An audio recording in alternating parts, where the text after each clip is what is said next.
The question that we've been asked is, let's say I did a fee cap of $1,000, and I already have applied and I've raised my invoice.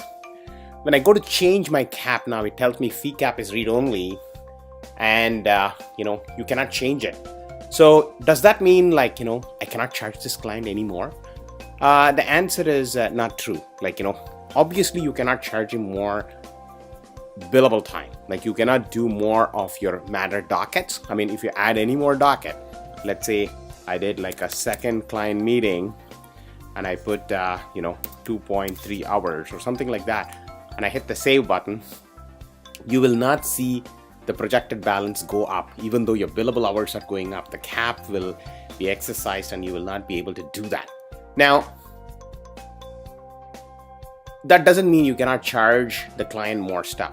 You can still continue charging the more stuff on disbursements. Any expense that you had with respect to the client, you can still continue doing that. For example, let's say there's a fax. You can always do that. You can say, hey, I'm charging you for 20 fax, and when you hit the save button, you will now see the projected balance will start going up.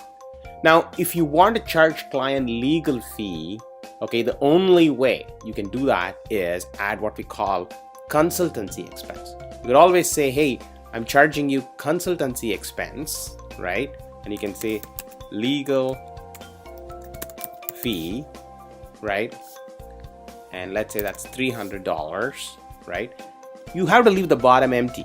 The reason why you have to leave the bottom empty is because you did not incur any expense for it. This is just a charge that you're applying. Now, consultancy fees is generally used when you're passing on expense from, say, John's law office that you incurred to this client.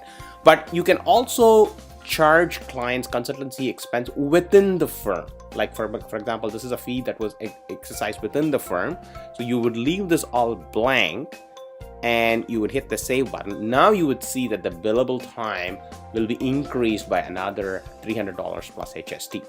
So even though because of my fee cap, my limit has been fixed, what I can do is I can go to disbursements, add new disbursements, and add consultancy expense. And inside the consultancy expense, I can also say hey, this was a legal fee done by whom? Done by John or my other legal assistant or something like that. You can basically, these are all as long as you mark it as a legal consultancy within your firm, you could continue that. So once again, to summarize, absolutely yes, once the fee cap is applied and the first invoice is raised, you cannot do anything to fee cap. It's capped, so no more dockets added would be added to the invoice, but you can always charge more by using consultancy expense for legal fees. And obviously at any point of time, even if there's a fee cap, you can apply any form of disbursements. You could add miscellaneous expense, paid from general, prepayments. You could do all that stuff.